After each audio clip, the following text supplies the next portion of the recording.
Mas eu gostaria rapidamente de dar umas pinceladas no Evangelho, agora acabado de proclamar. De forma muito concreta, 2 verbos que lá apareciam. Viu e acreditou. Nós não vimos o Senhor ressuscitado. Nós não podemos palpar com as nossas próprias mãos, mas procuramos acreditar. E é aqui, caríssimos cristãos, que a fé não é uma teoria que nós recebemos.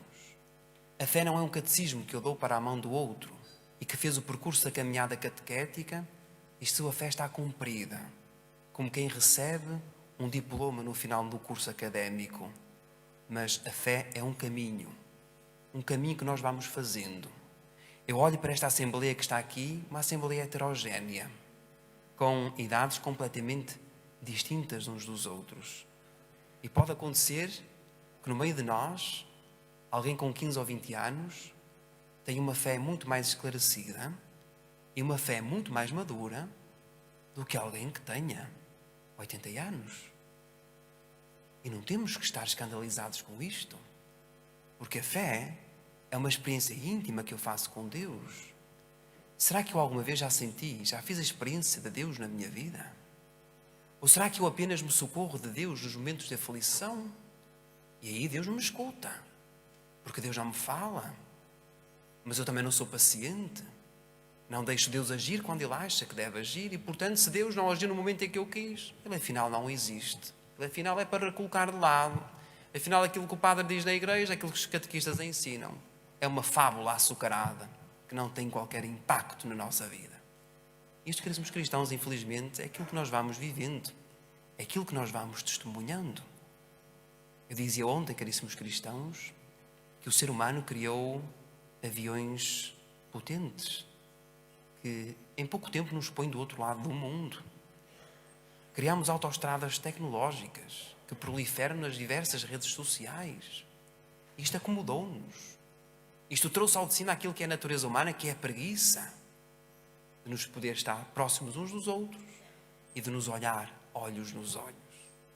E por isso, a mensagem que vós recebeste em vossa casa hoje, o slogan que eu escolhi para as nossas 4 paróquias foi este: deixar-se olhar por Cristo. Normalmente nós olhamos para a cruz e elas estão bonitas aqui diante de nós. Olhamos para a cruz e nós já sabemos o que é que a cruz mostra. Mas coloquemos no lado contrário e deixemos que Cristo olhe para nós. A nossa atitude primeira, sabes qual é? É desviar. É desviar, sabes porquê?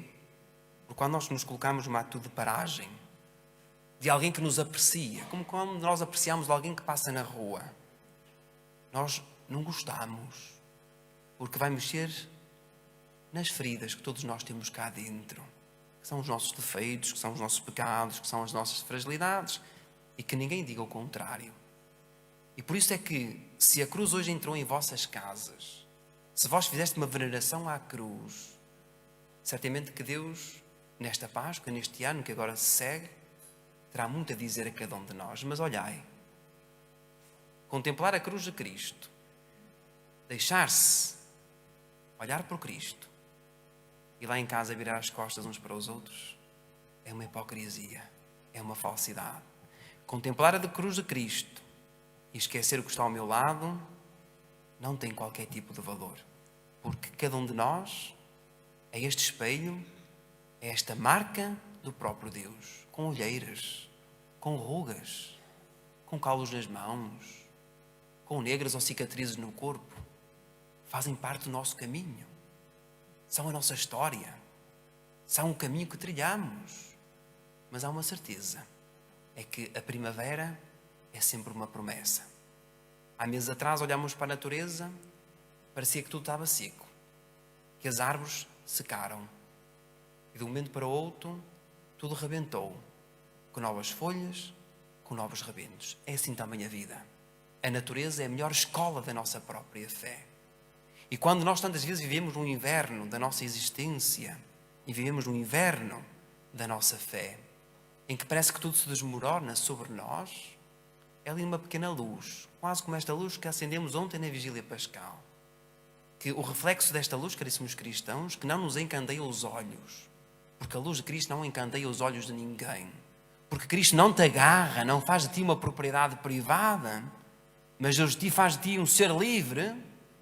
É esta liberdade, caríssimos cristãos, que ainda hoje a mim, Padre, e a mim, cristão e homem e cidadão, como qualquer um de vós, mas faz-me identificar em seguir os seus próprios passos. De um Deus que não obriga, de um Deus que não proíbe, mas de um Deus que me ilumina, que me dá algumas luzes na liberdade de querer seguir ou, sobretudo, de querer recusar.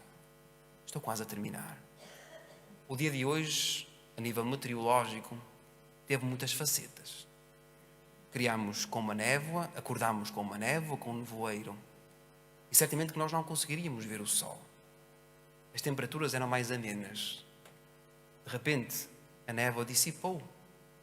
E o sol fez brilhar a nossa terra com outra cor e com outro colorido. Eu imaginava este dia, enquanto fui passando pelas 4 comunidades, ia nos lembrando, caríssimos cristãos, da realidade que nós não podemos esquecer, que é os nossos irmãos da Ucrânia.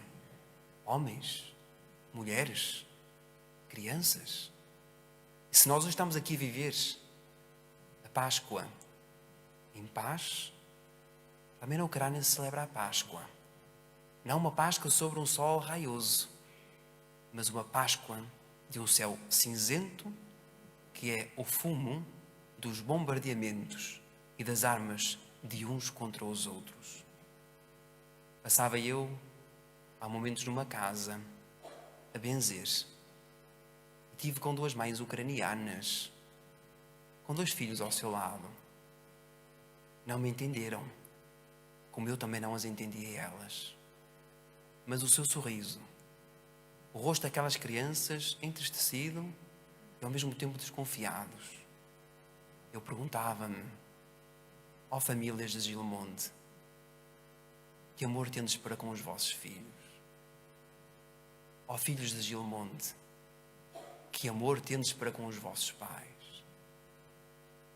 Ó netos de Gilmonte, que consideração tendes pelos vossos avós? Valorizamos a família? Valorizamos a paz?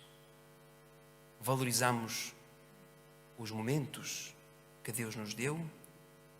Ou apenas reclamamos do que não temos e não sabemos agradecer aquilo que temos?